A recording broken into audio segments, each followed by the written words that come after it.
2024 எடுக்கப்பட்ட ஒரு Hollywood மூவியான crafted திரைப்படம் எப்படி இருக்கு அப்படிங்கறத அந்த ரிவ்யூல பார்க்க போறோம். இப்போ இந்த திரைப்படம் தமிழ் டப்பிங்கோட வெளிவந்திருக்கு. அண்ட் இந்த படத்தை பொறுத்தளவுக்கு ஒரு ஹாரர் த்ரில்லர் ஜானர்ல இந்த படம் எடுக்கப்பட்டிருக்கு. படத்தோட டூரேஷன் ஒரு 1.5 மணி நேரத்துக்குள்ள தான் வரும். இதுல படத்தோட கதை என்ன அப்படின்னா, கிட்டத்தட்ட சப்ஸ்டன்ஸ் இருக்கு பாத்தீங்களா, அந்த படத்தோட கதை மாதிரி தான் இந்த படத்தோட கதையுமே.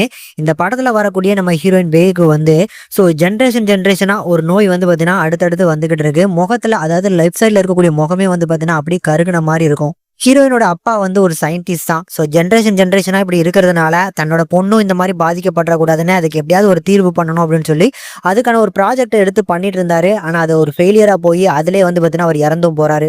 இப்போ அவரோட பொண்ணான நம்ம ஹீரோயின் நல்லா வளர்ந்ததுக்கு அப்புறம் அப்பா ஃபெயில் ஆனா அந்த ப்ராஜெக்ட் எடுத்து எப்படியாவது சக்சஸ்ஃபுல்லா பண்ணணும் அப்படின்னு சொல்லி அவங்க அதுல மிஸ் ஆன இன்கிரீடியன்ஸை கண்டுபிடிச்சி அதை சரி பண்ணாங்களா, அதனால அதுக்கு பின்னால வரக்கூடிய பிரச்சனைகள் என்னென்ன, இதை சுத்தி தான் இந்த கதைக்களம் நகரும். இந்த படத்தை பொறுத்தளவுக்கு இந்த பாடி ஹாரர் த்ரில்லர் அப்படின்னு சொல்லுவாங்க. அதுல இவங்க கொஞ்சம் ஃபேண்டசி எல்லாம் கலந்து இந்த படத்தை பிரசன்ட் பண்ணிருப்பாங்க. சூப்பரான மேக்கிங் ஃபர்ஸ்ட்.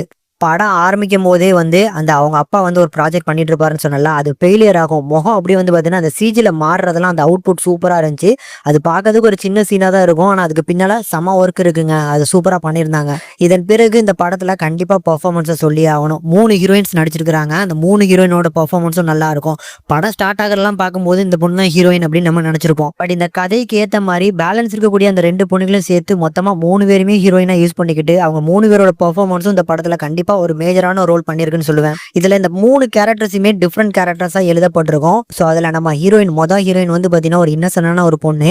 அதுக்கு அப்படியே அவங்களோட கசின் ஆப்போசிட்டா இருப்பாங்கல்ல. ஸோ அதுக்கப்புறம் அந்த கசினா மாறினதுக்கு அப்புறம் அவங்களோட பெர்ஃபார்மன்ஸா நம்ம அவங்களே மாதிரி நடிச்சிட்டு இருக்கோம் அப்படிங்கறத அந்த பொண்ணு சூப்பரான ஒரு பெர்ஃபார்மன்ஸ் வெளி கொண்டு வந்திருப்பாங்க.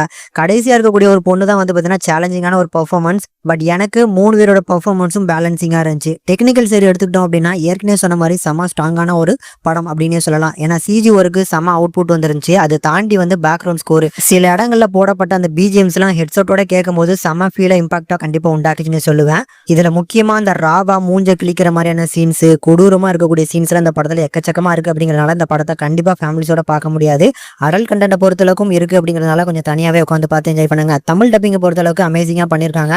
கண்டிப்பா பார்க்கக்கூடிய ஒரு மஸ்ட் வாட்சபிளாவே சஜஸ்ட் பண்றேன். கண்டிப்பா ட்ரை பண்ணி பாருங்க. உங்களுக்கு சப்ஸ்டன்ஸ் படம் கண்டிப்பா பிடிச்சிருந்தா இந்த படம் அதே மாதிரியான ஒரு கேட்டகரி. 1.5 மணி நேரத்துல எனக்கு பெருசா போரிங் ஆகல. கண்டிப்பா உங்களுக்கும் பிடிக்கும்.